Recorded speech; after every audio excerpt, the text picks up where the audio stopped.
tell you that I do have the top guns from the Ministry of Health. They will be answering of your question, but of course looking at delivering medicines to build a healthy nation. Honorable Minister, let me begin with you.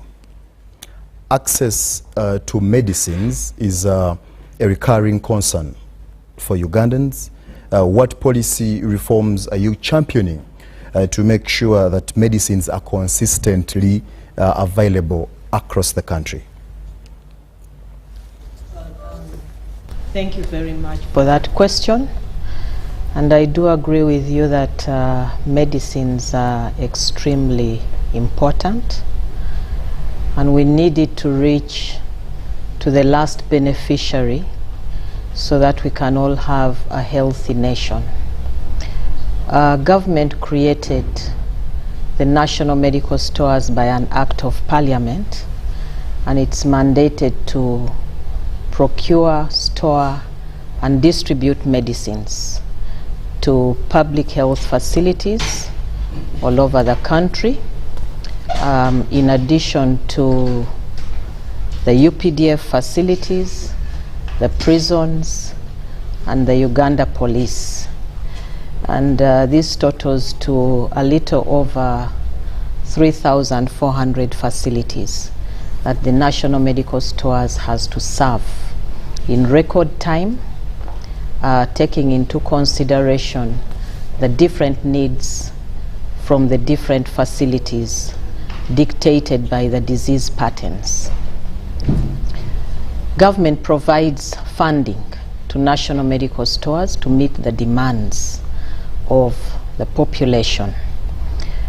The budget for medicines is almost over 1.5 trillion annually. That covers the antiretroviral drugs and the essential medicines together with the supplies. Government also ensures that these medicines are transported to the health facilities in record time and up to the doorstep of the facilities. And government has mechanisms to track these medicines to ensure that there is no spillage during procurement, storage, and distribution. Government also has systems in place in the health facilities to track the medicines. Some of the facilities already have electronic medical records to track the medicines, and the lower ones are still being installed for us to ensure that the medicines reach the beneficiaries. However, most important is to note that medicines are not the ultimate to ensure a healthy country. We need to prevent.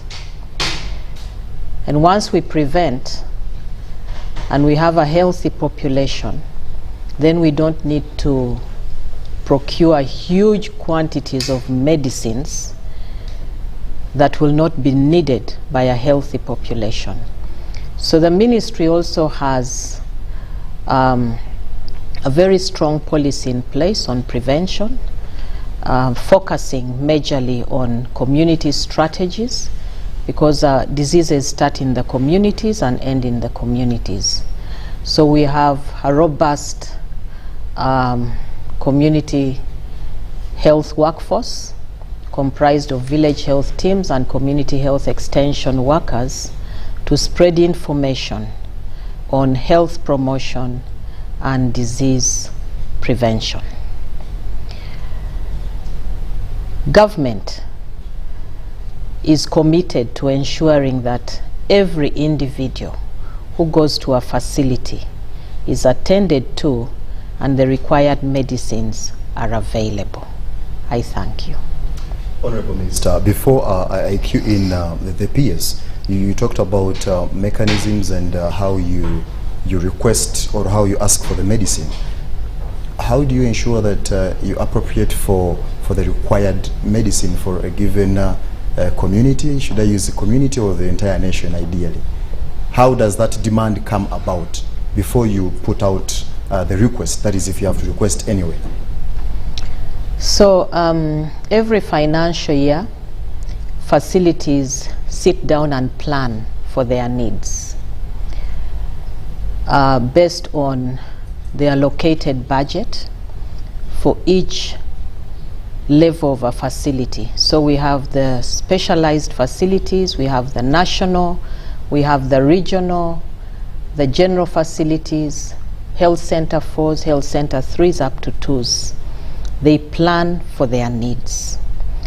National Medical Stores also has regional offices, about 10 regional offices in different parts of Uganda, with pharmacists and customer care personnel who support the facilities to ensure that they put in orders on time using the NMS client service portal. There's a self-service portal that they use to put in their orders online. And then, of course, they can amend if they have made some mistakes. But this ensures that the National Medical Stores team receive these requests on time, process them in a timely manner. At the beginning of every financial year, NMS distributes the delivery schedule that they adhere to very strictly. Now, every facility and the district health offices have access to these delivery schedules. So they know exactly the date when their medicines will arrive.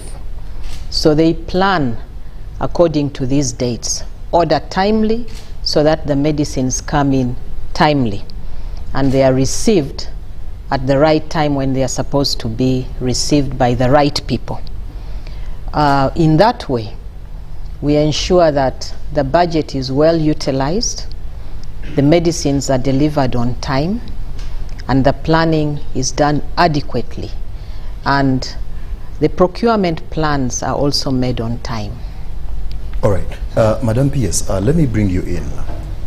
The Honorable Minister has talked about the mechanisms that are in place to ensure that you track and verify that medicines delivered by National Medical Stores actually reach the intended patients and facilities. Kindly give us a breakdown how the mechanisms that you have in place to ensure that indeed the medicine gets there.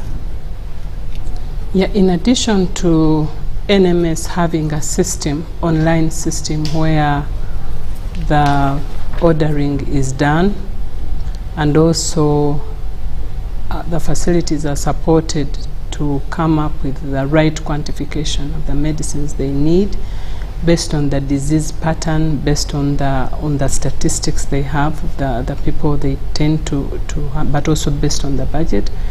In addition to having an online system,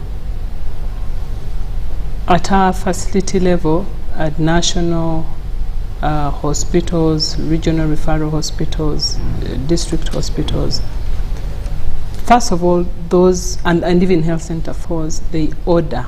They have that leeway to order. That means they will put in exactly what they need, so that we cut out the unknown and also unnecessary. So that deals with the wastage. But when the medicines get to the facilities, these medicines are entered into information system at a facility level, where all medicines are entered and you are able to see what has come in. But in addition, in order to have double like quality assurance, NMS delivers the medicines together with what we call delivery note. And this delivery note, the notes come, or the documents come, specifying the actual medicines that have been delivered, the amount, the even equivalent, the money they have, the expiry date, the batch number, and all that information is available. And when these medicines get to the stores of the facilities, they are entered into the system, and those that we have, where we have not rolled out the electronic medical record, they use what we call stock cards. All these medicines are captured in the stock cards. So every medicine that they are going to dispense outside the store to the pharmacy to be given to patients, they have what we call requisitioning vouchers that the head of department, the head of institution must sign on before they pick these medicines into the main pharmacy. And then the medicines are dispensed to the patients. However, now we are moving away from those manual systems because we noted that there were gaps in documentation. And what we are doing right now is we go digital. We have gone digital. If you go to, for example, all our regional referral hospitals and nearly all national referral hospitals, we have digitized, except Mulago that was undergoing renovation and we stopped along the way. So, but we are on course as well. We are now even going down to the general hospitals to put the digital solutions, and will not stop at that. We will continue in Health Center 4s, Health Center 3s. And that way, it will help us to track the medicines right from national medical stores to our facilities to the patient. And we can link the actual medicine that is prescribed to a patient. This is a process that we are doing, and I want to assure Ugandans that are listening to us that where we have deployed the systems and they are fully utilized, we have seen the significant reduction, I'm not talking about just significant reduction on stockouts. And because now we do not have, no one can pick medicine without going through the system. Before, there was just this practice, you know, I come, I have a relative, we just go there, I talk to a doctor, they prescribe. Sometimes these medicines are not even captured in the system. You can't tell the numbers of the people that have taken medicine. But all that now is history, and we are phasing completely out. The next step, apart from now NMS delivering and using the manual delivery notes, we are working with the national medical stores and partners, because all these are very expensive interventions. They require quite hefty sums of money to interconnect. So we are working with the national medical stores to make sure that ERP, the system that they are using, is linked now to the system, the EMR, the electronic medical record, so that then we don't have any now manual, that at any one time, even in my office, I can click on a button, just a click on a button, okay, and I'm able to see the medicines that have been ordered by Chirudu, medicines that have been delivered by national medical stores at the pharmacy and in the store, and also what has come from the store to departments and what has gone to the patients. And I'm able to see at the shelf what medicines are in stock, what medicines are out of stock, what medicines need to be reprioritized in the procurement plan. Because once you have that information just through electronic means, it becomes very easy to plan, it becomes very easy to work on. But also, we are still continuing to emphasize that when national medical stores delivers our medicines at facilities, they are witnessed. By the specific people in the district, to be sure that what was ordered was actually the medicine that have been delivered. And that way it fosters transparency, but also confidence to tell the public, even especially the leaders, our internal auditor there, the DSO, the RDC, some of those people are the ones that interface with the public on a daily basis, that can assure them that these medicines came. What has been maybe what is just lacking, and which we continue to educate the people, and that's why we are here as well, is that some people think that if I have cancer, let me say ovarian cancer, and I walk into Kamuli Hospital and get treated, which is not really the case. So we need also to continue educating our people that the medicines at different levels. The medicines that we give to national referral hospitals, the medicines we give to regional referral hospitals they vary, are not the same, because that depends on the level of service and the level of expertise that we have at facility level. So we continue educating the people on that. PS, before I go to the ED, on that very subject matter, you did talk about the significant reduction, and it seems you have a systematic workflow of how you're doing things, but we have covered stories, you have seen them on TV. Where is the challenge when patients come out and say, we do not receive the medicines on time, we've been to hospitals for 2-3 days, but the medicine is not coming? Where is the challenge? Because you have a good system in place.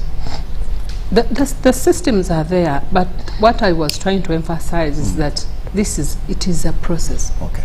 We haven't reached all the facilities. If now a patient goes to a health center 3, where we have not put that system, people are still using the manual. But also, let us be sincere that even much as government has increased significantly the budgeting process and has given us more money, let us really be sincere that the gap is still, there is still a gap in financing.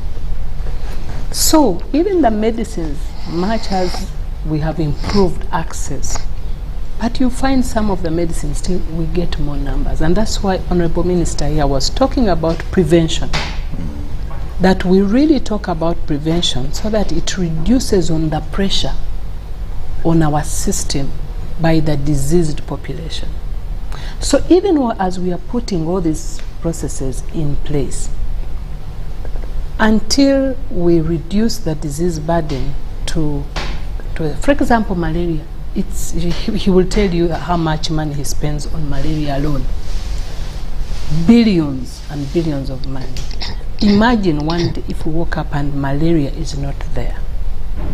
That money would go to do something to treat rheumatic heart disease, or to buy implants, which we are not able to buy now for patients. So I think it is a process, but the population just needs to know that the effort is there, the processes are ongoing, and we are committed as government to make sure that we improve on accountability, we improve on value for money, and make sure that we improve on the access to care. ED, yes.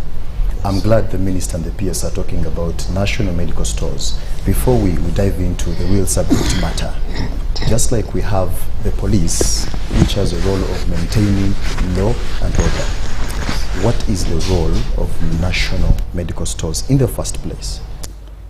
Thank you very much. Just as the Honorable Minister stated, and that is enshrined in our law, the mandate of national medical stores is in 3 areas. One is in the procurement of these essential medicines and health supplies. The second one is storage, or what we call warehousing. And the third is the distribution or delivery of these medicines to the health facilities that need them. So our mandate, our responsibility is 3-pronged: procurement, warehousing, and distribution of essential medicines and health supplies to all government health facilities. All right, now that takes me to the question. The systems that you have in place as NMS to reduce stockouts of health facilities, but also how technology is supporting the improvements that you have on board. Yeah, the Honorable Minister and the Permanent Secretary have talked about some of these processes, but I'll go through them again to some details. The supply chain is across a number of steps. It starts with selection. Selection is, what do you need? For example, what diseases do you have in your area, and therefore which types of medicines would you use to treat those diseases? We call that step selection. So that is step number 1 in the supply chain. The second one is on quantification. Having known what you need, what type of medicine you go and quantify the need. Now the need or the quantities for the medicines will be informed by how many patients. So the first one is informed by the type of diseases. The second step is informed by how many patients do you expect to come to your facility asking or suffering from those disease conditions. The third one now is the actual procurement. And after you have procured, then there is the ordering of these medicines by the facilities. And then once these medicines have been received, there is management of these medicines at the health facility that has received these medicines, which includes the way it is stored, it includes the way it is distributed to the patients, how is it prescribed by the health worker, and how is it used by the patient. So those are the steps in the supply chain. So for National Medical Stores, what we've done over time is we support and the quantification of the selection and the quantification by invigorating the medicines and therapeutic committees. These are professional teams within the health facilities, so that you have the nurse, you have the clinicians, you have the pharmacists, you have all these people who sit down and together they look at their needs based on the budget that is available to them. They prioritize the items, the medicines and health supplies that they will need. So once that is done, so that is one of the areas that we have supported. So once that is done and it comes to the point of ordering or putting the procurement plans, before even ordering, they put each individual facility makes a plan, a procurement plan based on the budget of what they will need through the financial year, based on the budget that has made available to them. So once that is done, they put it in that system which the Honorable Minister talked about, the CSSP, that is the Client Service, the Service Support Portal, which that is used to put in the plan, but is also used to order. So when time comes for ordering, they draw down on the plan that they have given us. For example, if you put in the plan that you will need, for example, 1,000 tins of Panadol or 1,000 doses of Coartem in the year, then every cycle, whenever you order for the antimalarials in that cycle, you are drawing down on the total that you had given us. So if this cycle number 1, you say I want 200, that means from the 1,000 you are remaining with 800 doses on your budget. And that's what happens throughout the year until you have drawn down completely to zero based on your need. So once you have received these medicines, or you have ordered for these medicines rather, NMS uses the IT tools to process your order within the warehouse. As you've seen, I think you've displayed some pictures on the screen. We have automated our system at the warehouse. It is one of the highly automated systems that we have to the extent possible in this country and probably in the region, if not on the continent. So the way we process orders is through the ICT tools that we have. They are the ones that manage the way we receive stock, the way we store this stock, and the way we give out this stock once it is ordered. And then we also use those same tools to ensure that we track the medicines up to the time when they reach the facility.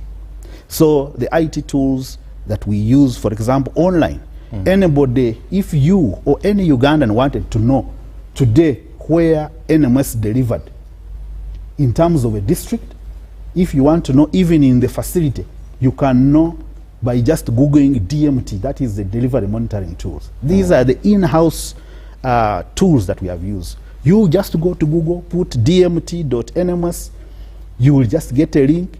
If you want to know the deliveries, you click on the icon of deliveries.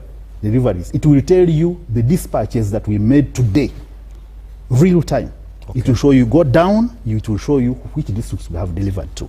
If you click on on NMS deliveries, it will, those are the deliveries that we have made to the district. So we have the dispatches, then we have the deliveries that we have made to the district, but you can also click on LMD, where that is last mile delivery. That is the delivery, the individual facility, that health center 2, that health center 3, that health center 4, that general hospital in your district. Real time. You can see it. These are the tools that we have made available. Meaning you can monitor, even a person yes. can monitor that system. Even you can go there and know what Kamuli or Jinja or Karamoja or Kotido received over the whole year.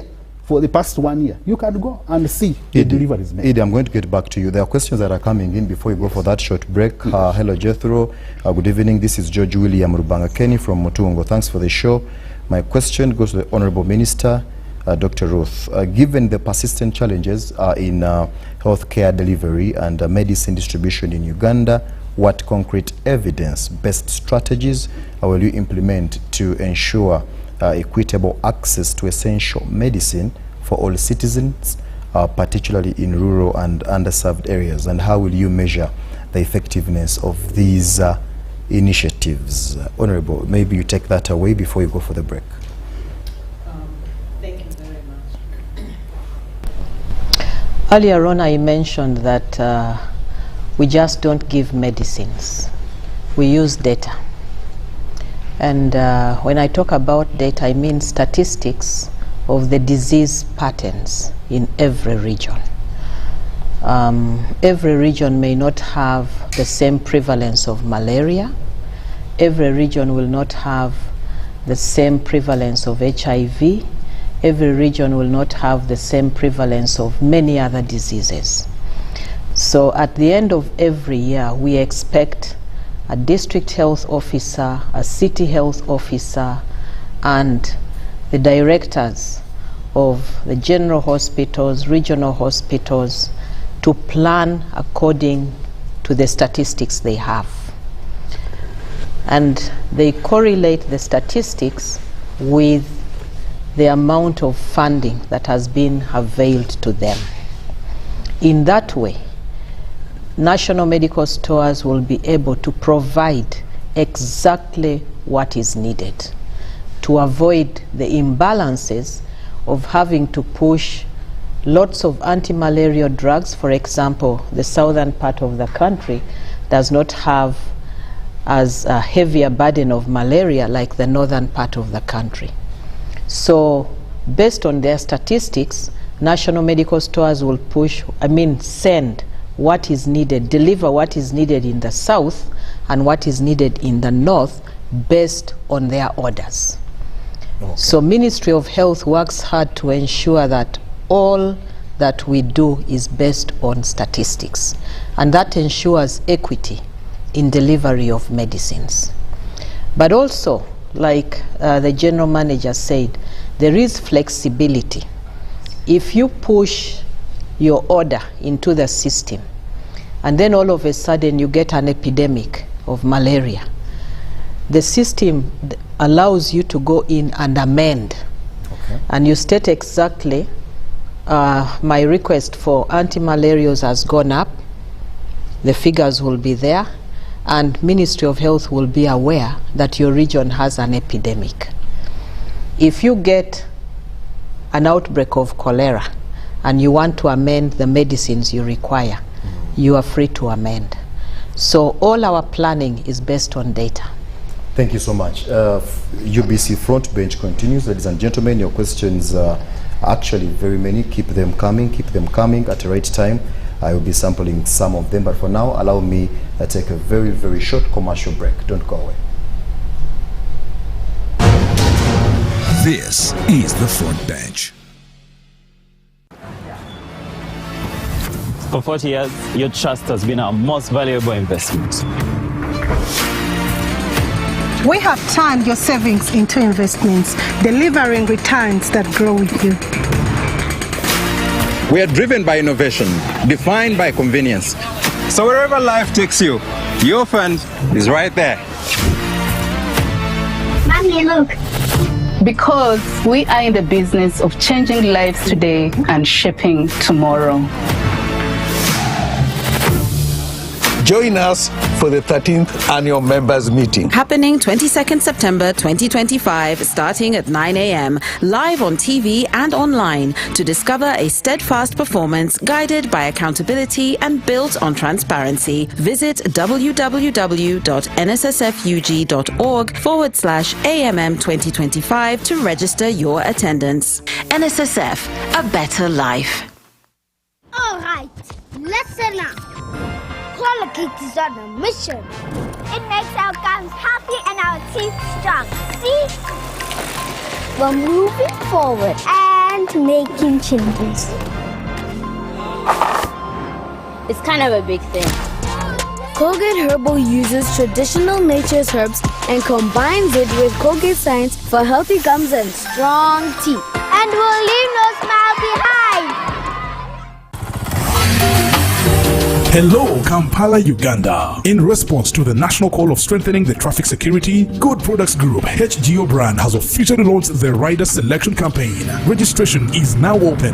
Visit www.riders.hgo.com. Complete your registration now for a chance to win exciting prizes including motorcycles, exclusive HGO gift boxes, and official rider vests, all while promoting safe riding awareness. This is how to participate. Pay the registration fee, invite 3 friends to form a team of 4, and your registration fee will instantly be refunded. Begin your journey of honor today. Don't miss this opportunity. Join the challenge, promote road safety, and become a pioneer rider. For details, visit the official Good Products website at www.hgo.com or call toll free 0800-335-555 or visit our offices at Kingdom Kampala 3rd floor to register now and win prizes worth millions. In a nation hungry for truth, a world where every story matters, there exists a beacon of trust and reliability. For decades, they've been our voice and our window to the world, holding the mirror of our history. With 4 TV stations and 11 radio channels spanning 27 languages, they stand as guardians of information, defenders of truth. With Mascari Heritage Advantage, they uphold every citizen's right to reliable and free information. Their archive stories shaped our past and illuminate our present. Yet now, as new challenges arise and the world evolves, their mission faces its greatest test yet. Be part of our journey and let's navigate the unknown, uncover the untold, and safeguard our future together. Tune into your public broadcaster, for it is the intersection of trust and truth. Because to UBC, your story, and every voice matters. UBC, inspiring Uganda. Fellow countrymen and women, these are our ministers and permanent secretaries at the front bench, representing the various ministries and answering the questions that matter to us. Join the conversation. This is the front bench. This is the front bench, ladies and gentlemen. Thank you so much for keeping it UBC off camera. I've been discussing with of course my guests, and I did realize that of course we do have the system in place. Things are online. I was here looking at the LMD, the ED was talking about it to see where did they make the deliveries for today. And of course when you check into the system, the districts that they delivered it to, we do have Nebi, Luwero, Koboko, and they did copy as well the people who are usually there to know that this has really actually got to your place, the DHO, RDC, COW, MPs, and the in charge, even the local, the LC5. So ladies and gentlemen, you need to check on that system and see, probably appreciate what the government has in place. Honorable Minister, the President recently commissioned the New Kajensi warehouse. We do understand that it is one of the largest government-owned pharmaceutical warehouse in Africa. How does this investment fit into Uganda's long-term health sector strategy?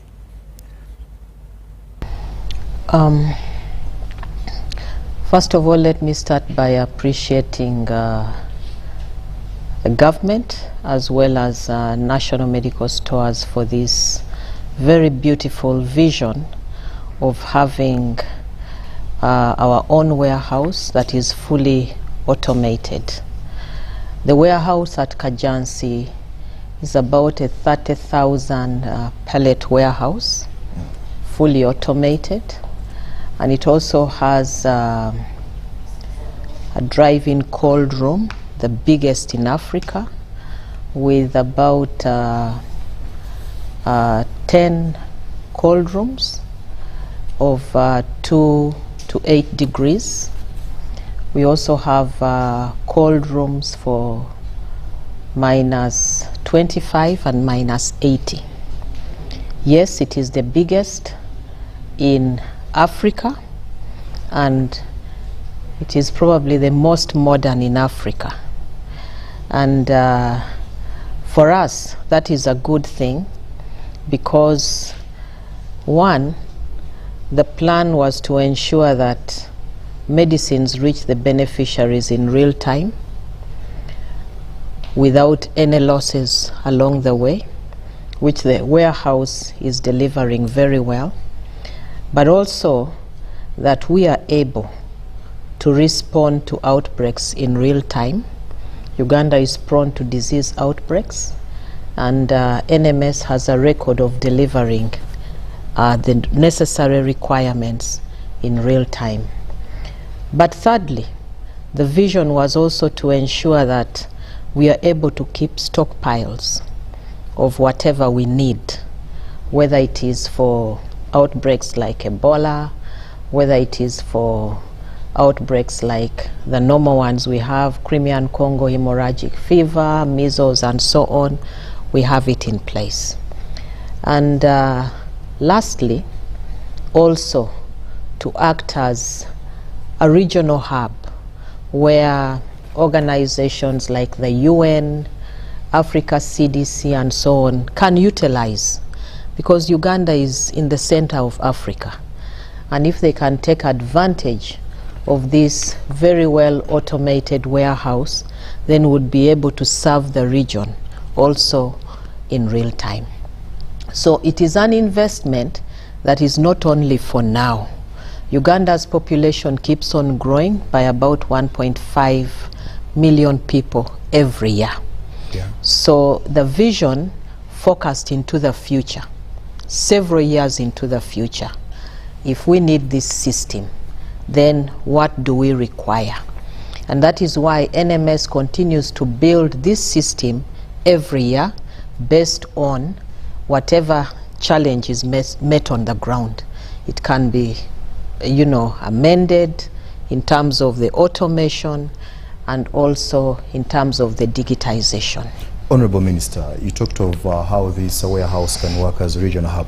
We must appreciate, but of course there are some challenges in there. For example, talking about medicines that are embossed with government of Uganda, not for sale.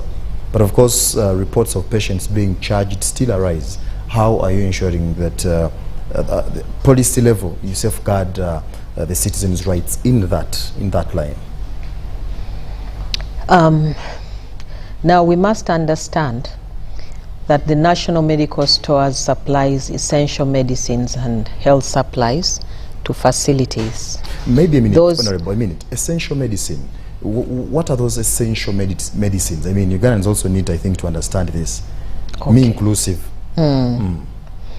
Okay. Now, when we talk about essential medicines, those are the basic requirements that health facilities need to attend to patients on a day-to-day basis. We are talking about, for you would quickly know, Panadol, anti-malarials, and so on and so forth. Now, like the PS said, our medicines are categorized in 2 levels. Those that are supplied to the national referrals are of a higher standard. Those that are supplied to a national referral are also of another standard. So every 3 years, we develop what we call an essential medicines list. The medicines that we require to keep people healthy at any one time.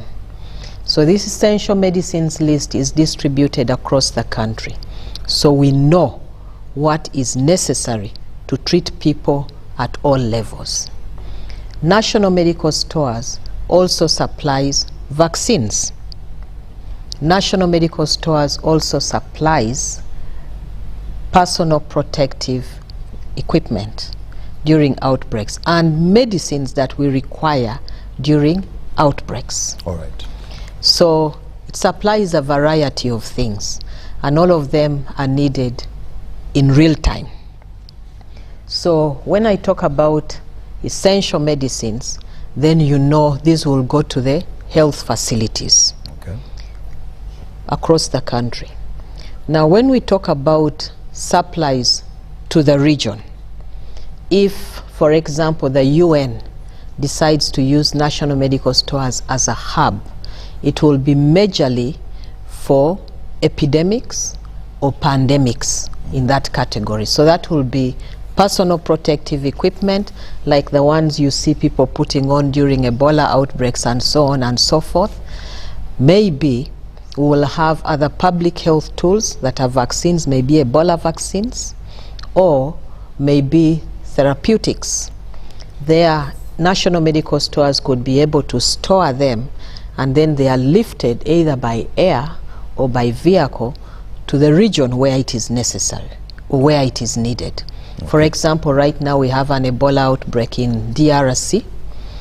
If National Medical Stores was the hub, then they would be picking items from there and taking it to the DRC, not necessarily flying it in from wherever it is now. That takes time, but NMS can be a very good hub for the region. Okay, Honorable, back to the other question I had earlier asked, the embossed government of Uganda that is usually put on the medicine, but of course there is rise from patients that at one point, somehow, somewhere, they are still selling these drugs to the patients. You were still talking about it before I interrupted you. Yes, for several years now, one of the mechanisms that government put in place to address the issue of spillage of drugs, either through stealing or any other methods, was to ensure that we have embossed drugs. Government of Uganda, not for sale. And all the essential medicines are embossed, including the supplies. And when I talk about supplies, I mean things like cotton wool, gauze, syringes, and so on and so forth. Now I know you have understood what supplies are. True. They are also embossed.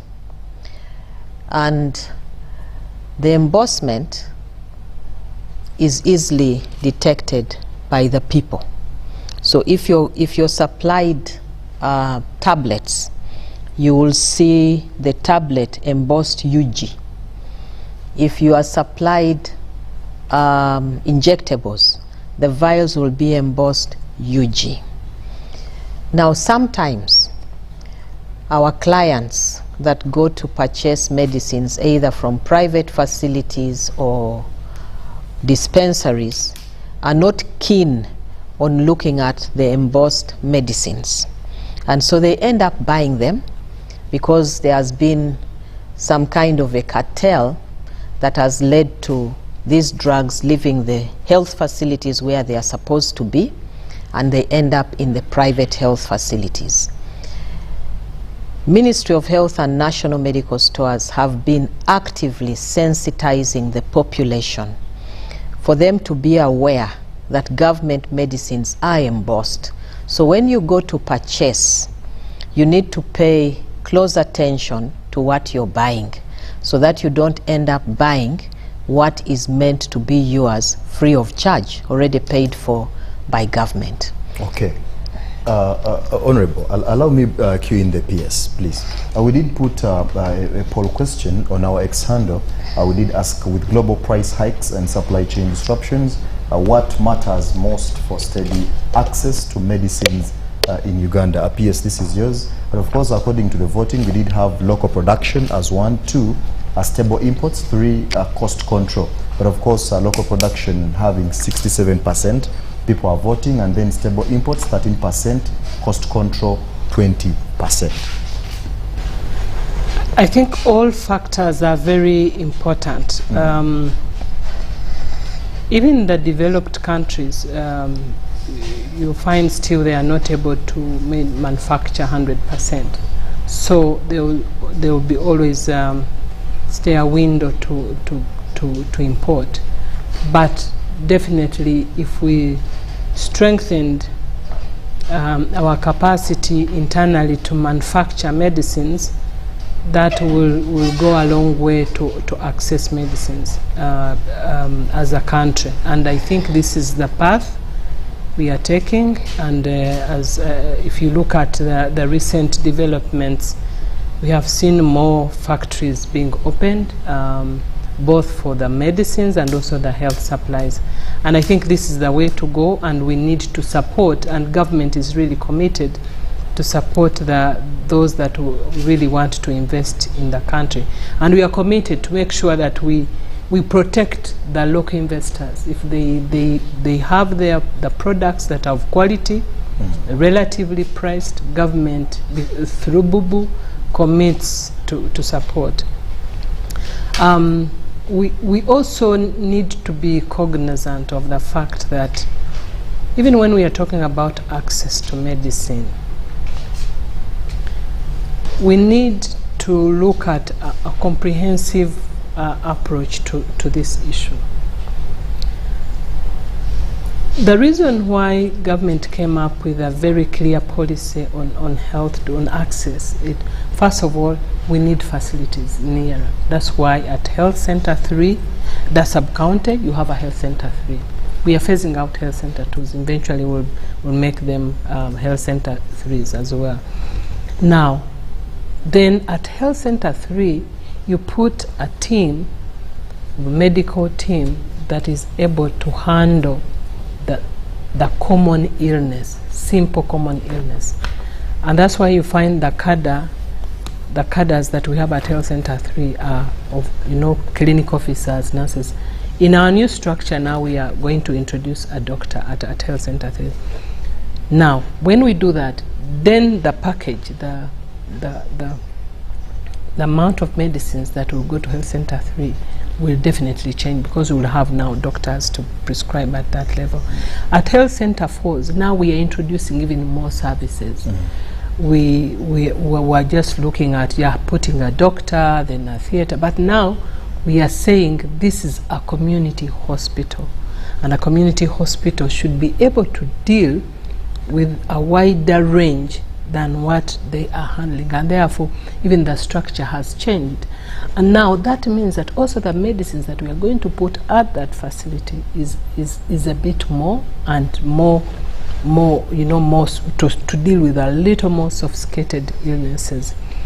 The general hospital, now we are introducing specialists at general hospital. What does that mean? That even the diseases and the conditions that are going to be handled at that level are higher, and therefore even the medicines and the budget for medicines is increasing. The same way up to the national referral. PS, how are you managing the issue of wastage, expired drugs, accountability, but of course putting in that late deliveries at times as a challenge? I think the late deliveries was there when we had some issues to harmonize the budgeting process and the release of money, and especially at the beginning of the financial year. But I think that has been largely addressed. Okay. We don't have those late deliveries. I think the Honorable Minister labored to explain the schedules, and also General Manager. And that schedule now is on course. Those gaps were dealt with. We don't have that. What really, and I think the common person needs to understand, when they hear that medicines have expired, then they are like, oh, how can government ban medicines when actually when we go to facilities, the medicines are not there. what is happening is that even the most efficient facilities globally, there is always a level of expiry, because at least 5% of the medicines will always expire, even the most efficient, because you budget, but you don't know. I mean, if you wanted to treat malaria and then you have less cases, do you just go out and dish out medicines? No. So they will stay there. But what we do internally to address the expiries, we have got a distribution plan normally, inter-district and intra-district. When we find the medicines, because we are able to use the electronic medical system to see the stock levels at facilities, and we can now advise DHO and his team to make sure that they do inter-facility transfer. Okay. Where they have less, the medicines are transferred to those facilities. Where they have more, they do that redistribution. The second thing is that we encourage, and when NMS is delivering these medicines, the expiry dates are on the delivery notes, but also on the medicines themselves. You are able to track the medicines that come in. That come in first should be consumed first. So we don't encourage just putting medicines there without taking into consideration the medicines that came in first and the medicines that came in last. And then you prescribe and you give medicines and dispense based on the stocking versus the stock out. Now, what also we need to be cognizant of is that some people, when they hear medicines that have expired, sometimes we change guidelines along the way based on research, based on evidence. Okay. We've been using these particular medicines, but because of the research shows maybe there is a resistance or there is no response to this particular medicine, but the medicine was already there. Do you continue give medicine that is not working because you want to finish medicine? No. So when we change the guidelines, although we always take into consideration at the time of switch that we don't have a lot of wasted, because that also requires money to destroy. So we make sure that at the time of switch, we have minimal expiries. But that happens on regular basis, because medicine is not static. Medicine keeps on changing, and the practice keeps on changing. And our practice is based on the research, the evidence at clinical level. So those expiries, it's not as a result of negligence or as a result of people who don't care and they keep medicines, they expire. No. And those medicines, really, if you look at, sometimes people go and take pictures and say, oh, medicines have expired. You find that medicine that is expired maybe is as a result of accumulated, because they keep these medicines until NMS comes and picks them. So if I come and I just take a picture of expired medicines there without taking into consideration that medicine, maybe it is just accumulated over a period of time, it doesn't mean that that whole bunch was it was brought and then expired. But also we need to be truthful that amongst us we also have our health workers that sometimes they don't do due diligence properly, and maybe they over order, they over quantify sometimes, but then in that condition maybe does not they don't prescribe other medicines. But that is now really phased out because of since now we are doing everything online. They have a leeway to adjust, so we don't have really that wastage. Thank you, PS. Idi, let's talk about how do you ensure that medicines, of course, reach patients in the remotest areas, that is in Uganda, but also putting in mind that we do have this challenge of antimicrobial resistance in place. Yes, just as the Honorable Minister and the Permanent Secretary have said, we have done what we can at NMS to ensure that we have a system, a clear system that assures us at National Medical Stores that the medicines that have been ordered for actually reach the intended beneficiary or intended health facility. We talked about, earlier I talked about the last mile delivery. That is a system that was introduced a few years ago to ensure that the medicines actually reach the health facility. Before then, the system that was in place was that NMS's last point of delivery used to be at the DHO's office. So our trucks, we go to the DHO's office, hand over. Once the DHO has signed for these medicines, we would leave the rest of the work to them to deliver to the facilities within the districts. But later we found that it wasn't working well. So when we sat with our supervisors at the Ministry of Health and looked at the way the system was working at the district level, it wasn't as efficient, as effective as NMS was at the center. So we agreed to introduce that last stretch that we call the last mile. So yes, our big vehicles, the big trucks that we have, deliver to the DHO's office, but at the DHO's office, it is eyes on, hands off, meaning that the district staff can now not open the cartons to see the medicines which are there. They only ensure that they look at what we call a shipping manifest, which is a document that accompanies the medicines to the districts. You ensure that each facility within your district has its medicines because it shows this facility has 20 cartons, the other one has 40. You count the cartons and you ensure that all of them are there.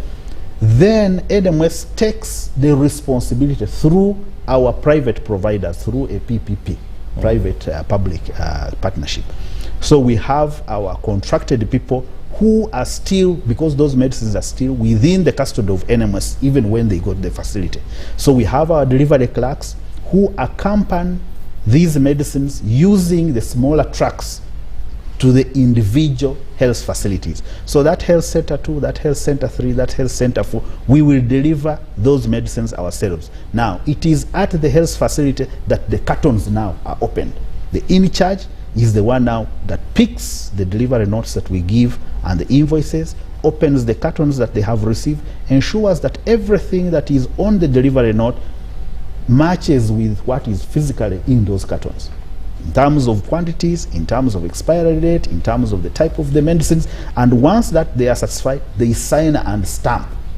So we will have discharged our responsibility as NMS. So that is the method that we are using. It is happening for all the essential medicines and health supplies, and we have also started piloting that approach for the vaccines. So we have also started the last mile, the vaccine last mile delivery using some trucks, especially for the for some of the very difficult areas to reach. If you see on the screen, you can see some of the means of transport that we are using. Because our trucks, our vehicles are not able to go. We have to use the boats. We have to hire those boats. We pay for them. The person who is there is our person, is our employee, the member of staff. Through very difficult terrain, some of these things are carried on the heads.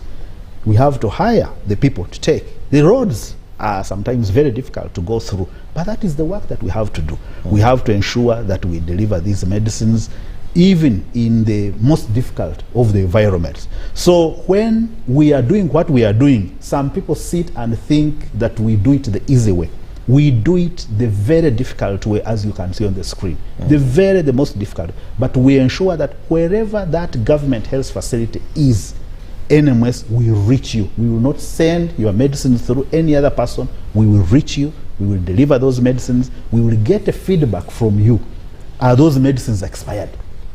If they are not, are they the ones you asked for? If they are not, so we make sure that everything is okay. So when later you start hearing the people in the media quoting NMS delivers medicines which have not been ordered for, it is not possible that we can deliver to you what you have not ordered for and then you receive and sign for it. It is not possible because we have not sent the medicine through any other means. We have delivered it ourselves. So we try to ensure that to the extent possible we do our work, and we do it in a way that ensures value for money, that ensures responsibility, that assures the wananchi down there that actually government is reaching you at the lowest level. I do not think that there is any other commodity in terms of physical thing that any other Ugandan receives other than the medicines that they have. So ours is work that we must do. And when you hear people saying the medicines are not sufficient, that is, again, as my seniors have said, it is another thing. It is demand and supply. So it is like a balance sheet. And that is what we keep telling Ugandans, that however much money you make in a business, if your expenditure is also very high, you will end up in losses. Even if you sell 10 billion, if your expenditure remains at 12 billion, you will make a loss. So the expenditure is the demand. Those are the diseases. So that's why the Honorable Minister and the PS are talking about the demand side. Here we are concentrating on the supply side.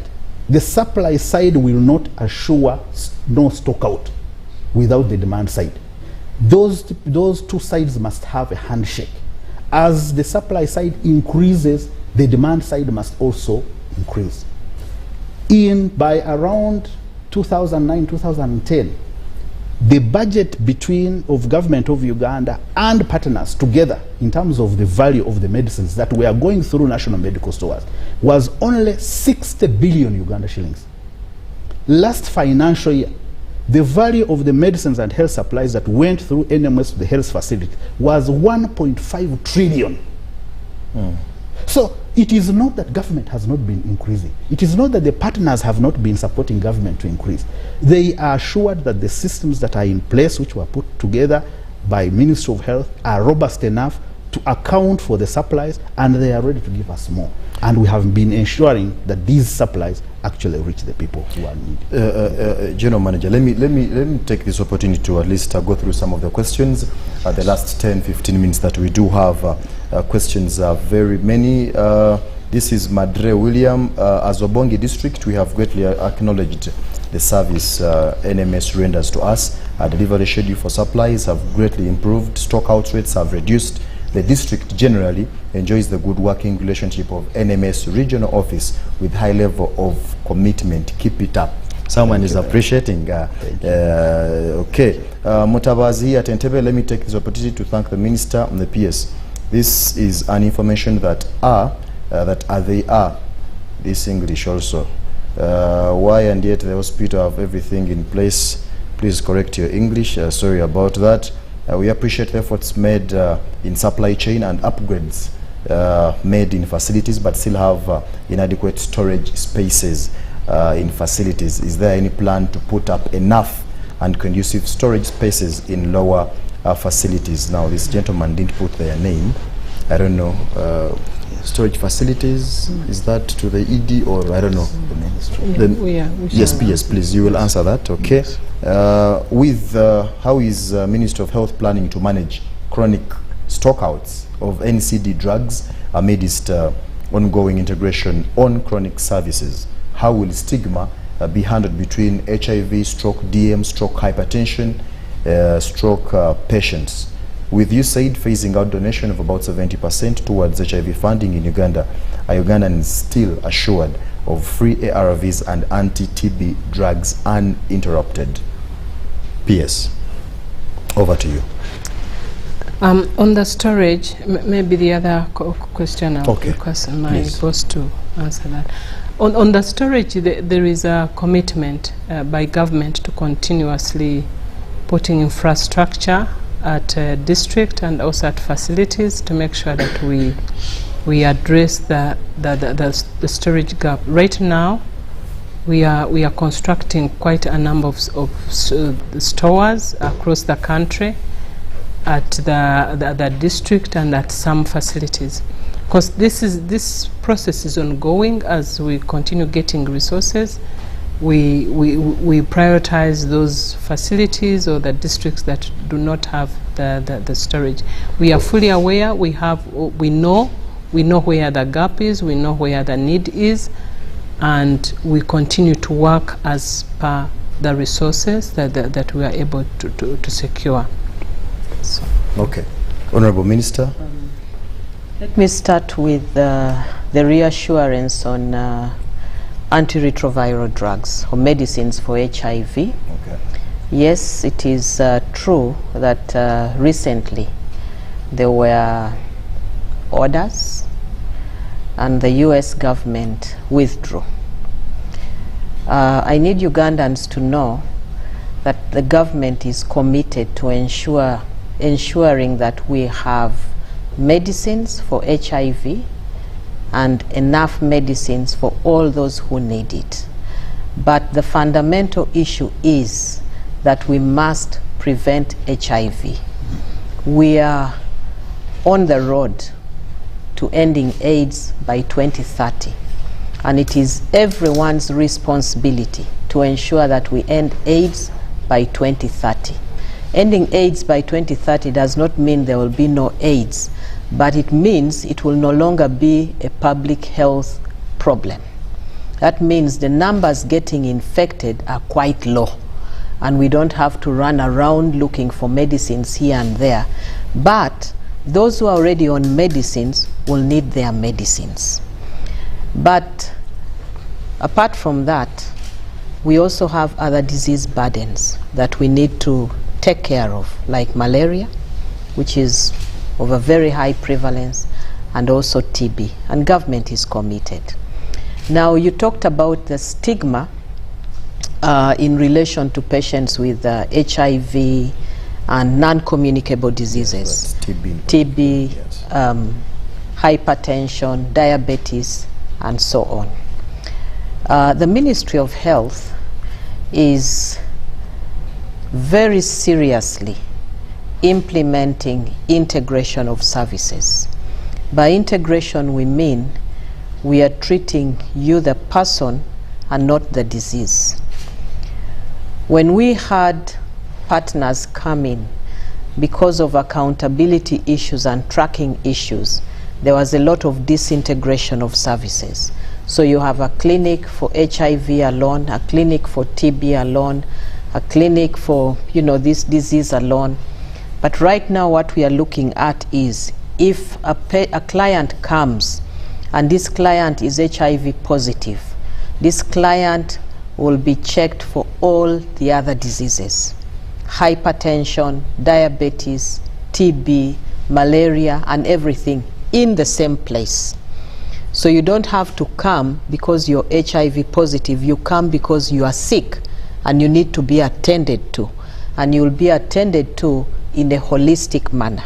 So by the time you exit, you know exactly your ailments and what needs to be treated.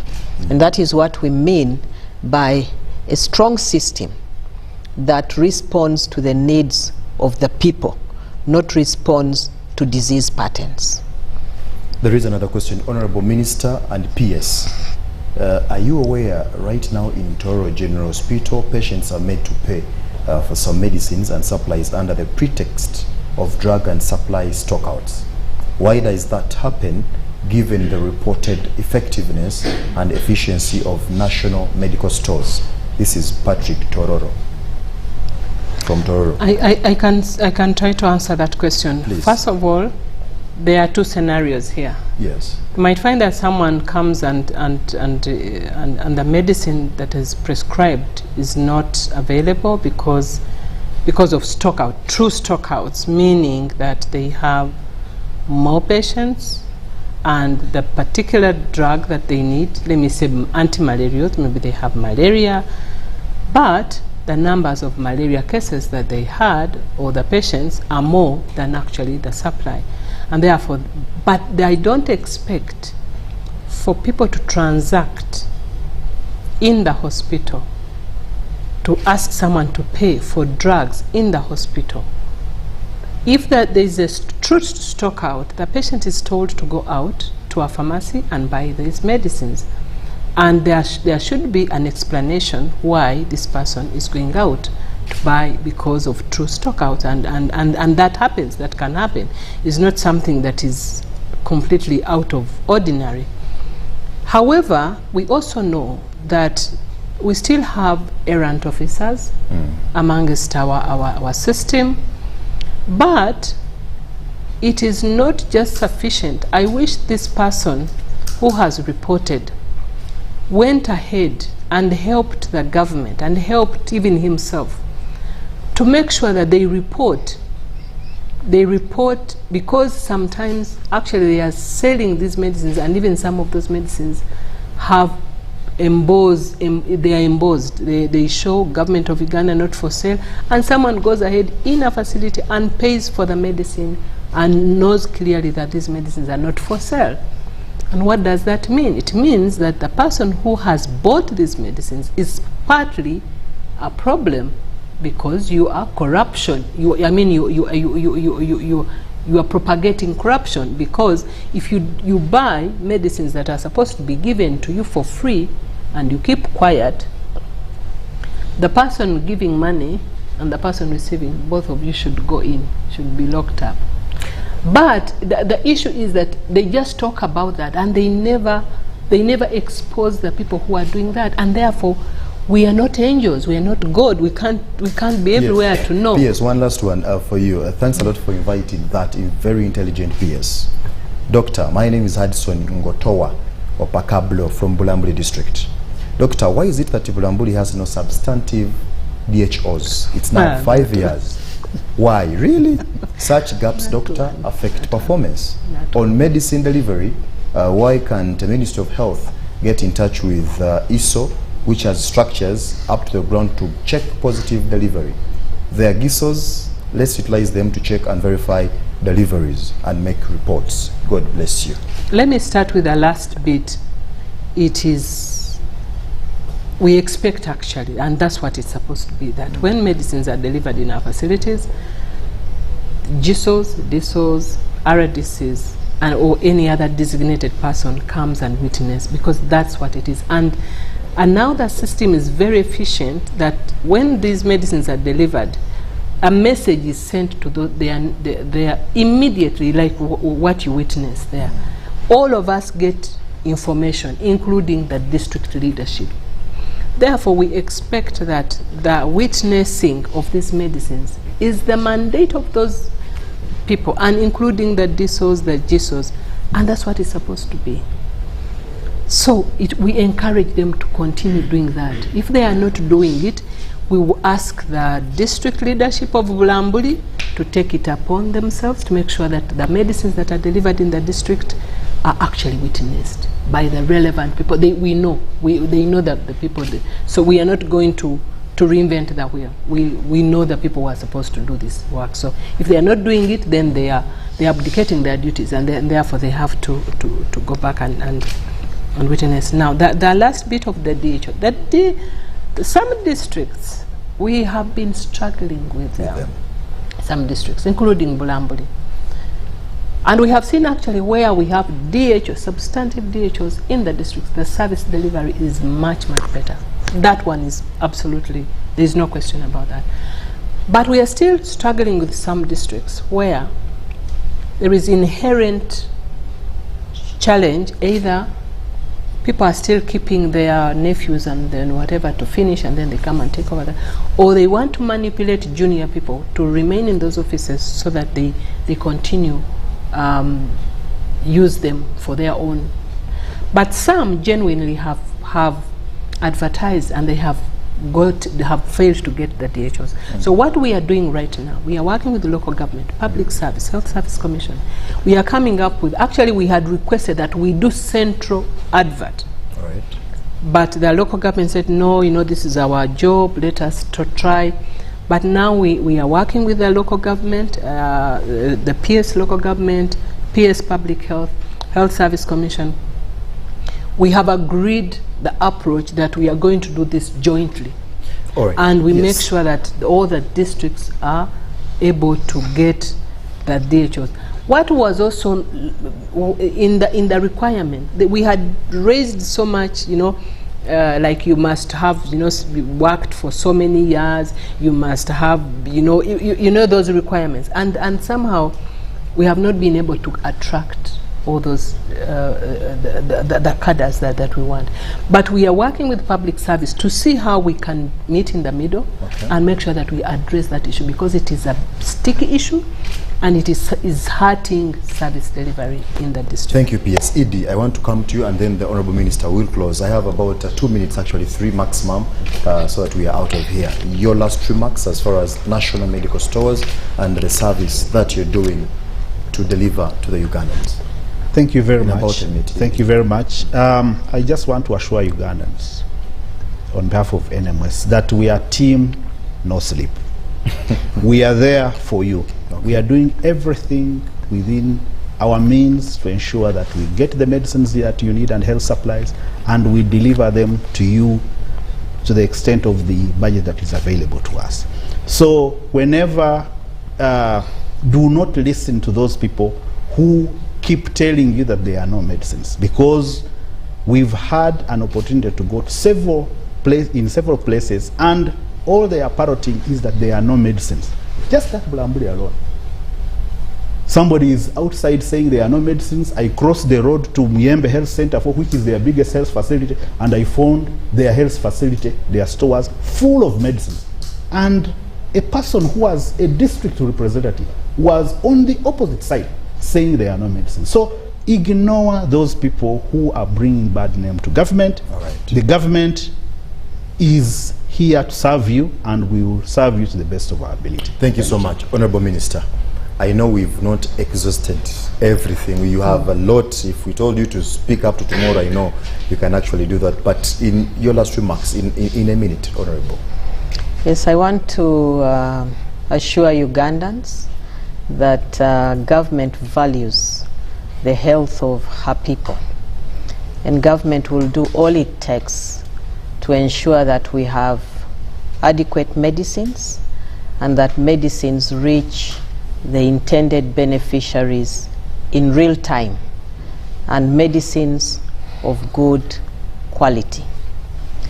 Therefore, I want to end by appealing to Ugandans that we also must look at the aspect of prevention. 75% of our disease burden is preventable. And if we were focusing on the 25%, we would have excessive medicines, but that would not be necessary, because we would use that resource to address areas that have huge gaps, and we still have gaps in our health systems. That is why health is a priority for this government. I thank you. Thank you so much, Honorable Minister, for sparing time. Thank you so much, PS. Thank you so much, General Manager, National Medical Stores. There is one who sent me a message. I had to immunize my baby in 2 places. Went to Goma, they had only 1 type. The next day I went to Mukono, they were out of stock. And apparently Wakiso, Kampala and Mukono immunization vaccines are out of stock. The 3rd day I went to Zambia, where I got another, so the baby was just suffering every day. Yeah, and in Zambia they also had some out of stock, but the advantage is that those who could pay an extra charge to buy, they pay and they order for it from some pharmacy. Then well, ladies and gentlemen, you've heard it from the top guns from the Ministry of Health. There is a system in place. All we have to do is to appreciate what they have put out so far for us Ugandans to ensure that we do receive the best out of them. Otherwise, thank you so much for keeping it UBC. Thank you so much those who are still sending in your questions and comments. Marco Sobo, thank you so much. Conrad from UK, I've seen your message. Thank you so much. We do appreciate. From me and the entire team, I am Jethro Kasaiji. It's a good night.